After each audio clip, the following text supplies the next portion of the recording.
வணக்கம். நான் உங்கள் அன்பான சயின்டிபிக் வேதிக் அஸ்ட்ராலஜர் அஸ்ட்ராலஜி பேசுகிறேன். நல்லது நினைப்போம், நல்லதே நடக்கும். தொடர்ந்து நம்மளுடைய வீடியோஸ் எல்லாம் பார்த்துட்டு இருப்பீங்க நம்புறேன்.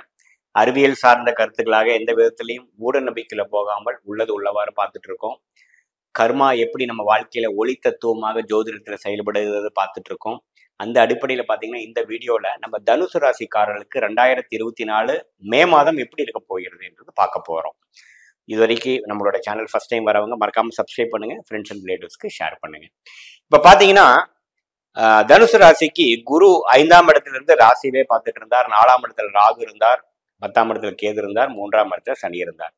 இதுல ஒரே மாற்றம் பெறக்கூடிய ஒரு கிரகம் பாத்தீங்கன்னா குரு. மே 1ஆம் தேதி மாதத்தின் முதல் தேதியே பாத்தீங்கன்னா 5ஆம் இடத்துல இருந்து ராசியை பார்த்துட்டு இருந்த குரு 6ஆம் இடத்துக்கு மாறி 12ஆம் பாவம், 2ஆம் பாவம், 10ஆம் பாவம் என்ற பாவத்தை பார்க்கிறது. தொழில் முனைவோருக்கு பாத்தீங்கன்னா ஒரு நல்ல ஒரு தொழில் அமைக்கக்கூடிய அமைப்பு கொடுக்குதுங்க. அதே சமயத்துல வெளிநாடு போகணும்னு நினைக்கிறவங்களுக்கு வெளிநாடு போகக்கூடிய மட்டும் ஒரு கடன்பட்டு ஒரு கேஷ் ஃப்ளோ வரணும், ஒரு கடன் வாங்கி ஒரு அபிவிருத்தி பண்ணணும், ஒரு விஷயத்தை சாதிக்கணும்னா ஈஸியா கடன் கிடைக்கக்கூடிய அமைப்புக்கு கொடுக்க போகிற அமைப்பு இருக்கு. உங்களோட எண்ண போக்கே மாறக்கூடிய விஷயங்கள் நீங்க நல்லாவே பார்க்கலாம். இது வரைக்கும் பாத்தீங்கன்னா வேற மாதிரி ஒரு மென்டல் மேக்கப்ல ஒரு 12 மாசம் நீங்க டிராவல் பண்ணியிருந்தீங்கன்னா இந்த மே மாதம் மூலம் உங்க மைண்ட் மாறணுங்கிற ஒரு எண்ணம் அதிகமாக உங்களுக்கு வரும். டிராவலிங் அதிகமாக கொடுக்கக்கூடிய வரும். இந்த தொழில வந்து வேற மாதிரி மாத்தி செய்யணுங்கிறது ஆணித்தரமாக உங்க மைண்ட்ல வரும். அது மாதிரி மாற்றத்தை கொடுக்கக்கூடிய ஒரு மாதமாக இந்த மே மாதம் இருக்கிறது. அதே சமயத்துல பாத்தீங்கன்னா செவ்வாய் ராகுவோட சேர்ந்து 4ஆம் இடத்துல இருக்கிறது பாத்தீங்கன்னா சில தாயார்கள் விஷயத்துல உடல்நல பிரச்சனைக்கு நீங்க கொஞ்சம் கேர்ஃபுல்லா இருக்கணும், அக்கறை காட்ட வேண்டும். தாயாரின் உடலுக்காக அக்கறை காட்ட வேண்டியதும், இடம் வாகனம் விஷயத்துல கொஞ்சம் கேர்ஃபுல்லா இருக்கணும். சொத்து மூவபிள் அசெட்ல சில அக்கறைகள் காட்ட வேண்டிய விஷயமாகவும், வம்பு வழக்குகளை கொஞ்சம் பார்த்து பண்ண வேண்டிய விஷயமாகவும் இருக்கிறது.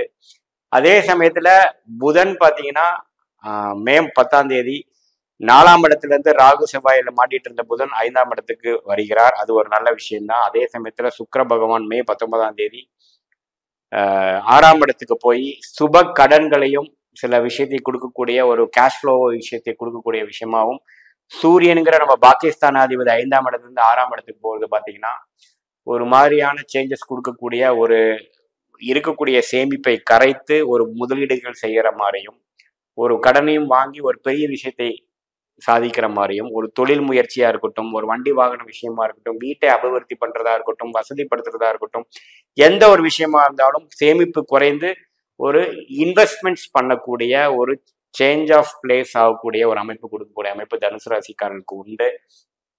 நல்லாவே ஒரு வருஷம் ஆயிட்டு இருக்கிற பேட்டர்ன் வந்து லைஃப்ல ட்ரெண்டு மாறக்கூடிய அமைப்பு இருக்குதுங்க. அந்த ட்ரெண்டு கொஞ்சம் ஒரு மாதிரி சில மனக்கலக்கங்களை கொடுக்குற மாதிரி இருந்தாலும் பிற்காலத்தில் அதுதான் தேவைப்பட்ட ஒரு சேஞ்சஸ் கொடுக்கக்கூடிய அமைப்பா இருக்கும். ஏன்னா வாழ்க்கையில ஒரே ஸ்டேஜா ஒரே ஸ்டாக்னண்டா இருக்கிறது வந்து எந்த விதத்துலையும் நமக்கு growth கொடுக்காது. அடுத்தடுத்து மாறிட்டு இருக்கிறப்பதான் நமக்கு growth நோக்கி நம்ம போயிட்டு இருக்கிறது நம்ம தெரிஞ்சுக்கணும். அந்த growth-ஐ கொடுக்கக்கூடிய ஒரு வளர்ச்சியை கொடுக்கக்கூடிய ஒரு மாதமாக அந்த அந்த ஒரு ஆண்டு பலனின் ஆரம்ப கட்ட பலனை கொடுக்கக்கூடிய ஒரு மாதமாக மே மாதம் எடுத்துக்கொள்ளலாம். ஸோ அதனால சில கலக்கங்கள் உங்க மைண்ட்ல வரலாம். என்னடா இது வரைக்கும் இப்படி இருந்தோமே, இப்ப போய் மாறுறமே, எப்படி ஆகும், முதலீடு பண்றோமே, அது பணம் வருமா, இடம் மாறுறமே, அதே சமயத்துல வேலை விட்டு வேலையை மாறுறோமே அப்படிங்கிறது எல்லாமே மனக்கலக்கத்தை கொடுக்கக்கூடிய அமைப்பு இருக்குதுங்க. பட் இருந்தாலும் லாங் டேர்ம்ல பாத்தீங்கன்னா அது தேவைப்படுற ஒரு விஷயமாகவும் எல்லாத்துக்கும் ஒரு நல்ல ஒரு மாற்றத்தை கொடுக்கக்கூடிய அமைப்பா தான் வருகிறது. மாணவர்களுக்கும் பாத்தீங்கன்னா புதன் 5ஆம் இடத்துல வருது. மே 10ஆம் தேதிக்கு மேல இன்னும் கொஞ்சம் நல்லாவே பெர்ஃபார்ம் பண்ற மாதிரியும் கான்பிடன்ஸ் பெறக்கூடிய அமைப்பு இருக்கு. அது வரைக்கும் மே 10ஆம் தேதி வரைக்கும் அப்புறம் புதன் ராகு செவ்வாயோட சேர்ந்து சில பாதிப்பு கொடுக்குறாரு. உங்களுடைய பங்குதாரர்கள், மனைவி, கணவர் அது மாதிரி விஷயத்துல பாத்தீங்கன்னா இது வரைக்கும் சில பிரச்சனைகள் இருந்துட்டு இருந்தது வந்து கொஞ்சம் நீங்கி இன்னும் கொஞ்சம் சுமூகமாக சந்தோஷமாக இருக்கக்கூடிய அமைப்பு 5ஆம் இடத்துல வரக்கூடிய புதனை கொடுக்குறாரு. அதே சமயத்துல சுக்கிரன் பாத்தீங்கன்னா 6ஆம் இடத்துல ஆட்சி பலம் பெறுறது பாத்தீங்கன்னா கொஞ்சம் அதர் பீப்புள் மணி, லோன் பெறுதல் அது மாதிரி விஷயங்களும் கொடுக்கக்கூடிய அமைப்பு உண்டுங்க. உடல் உபாதைகள் வரக்கும் வாய்ப்பு இருக்கு, கொஞ்சம் கேர்ஃபுல்லா பார்த்துக்கணும்.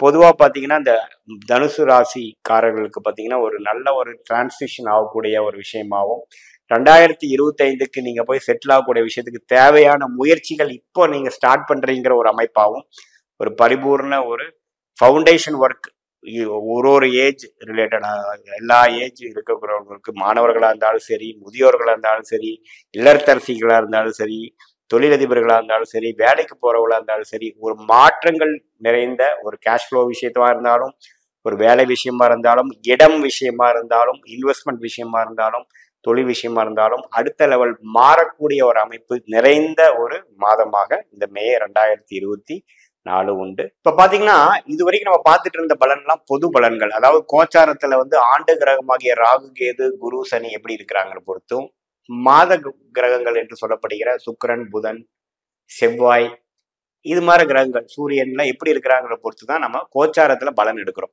பட் உண்மையான விஷயம் பாத்தீங்கன்னா உங்களுடைய ஜென்ம ஜாதகத்துல உங்களுக்கு கிரகங்கள் எப்படி இருக்குது, நீங்க என்ன லக்னம், எந்த சாரத்துல எந்த நட்சத்திரத்துல ஒரு கிரகம் இருக்குது, ஆட்சி உச்சங்கள் எப்படி இருக்கிறது, தசாபுக்திகள் எப்படி போயிட்டு இருக்குது, இப்போ கரண்ட்ல என்ன தசாபுக்திகள் நடப்புல இருக்குதுங்கிற பொறுத்து தான் துல்லியமான பலன்கள் எடுத்து இந்த கோச்சார பலன்களும் இந்த தசாபுக்திகளும் மிக்ஸ் பண்ணி பார்க்கணும்.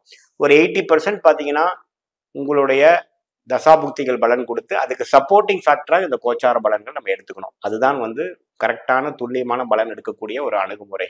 ஸோ நம்ம எதுக்கு இது பார்க்குறோம் அப்படின்னு பார்த்தீங்கன்னா, பொதுவாக இப்போ இருக்கக்கூடிய இந்த மாத காலத்துக்கு எப்படி வந்து உங்களோட அமைப்புகள் இருக்கு, சாதகமாக இருக்கிறதா, சாதகம் இல்லாமல் இருக்கிறதான்னு பார்க்குறோம். உங்களுக்கு சாதகமான தசாபுக்திகள் போகிறப்போ நல்ல பலன்கள், நான் சொல்லக்கூடிய பலன்கள் கொஞ்சம் தூக்கலாகவும், சாதகமற்ற தசாபுக்திகள் போகும்பொழுது நான் சொன்ன சாதகமற்ற பலன்கள் கொஞ்சம் அதிகமாகவும், சாதகமான பலன்கள் குறைவாகவும் இருக்கும் என்பதை நீங்கள் அறிந்து கொள்ள வேண்டும். மீண்டும் மற்றொரு காணொலியில் சந்திப்போம். நன்றி, வணக்கம்.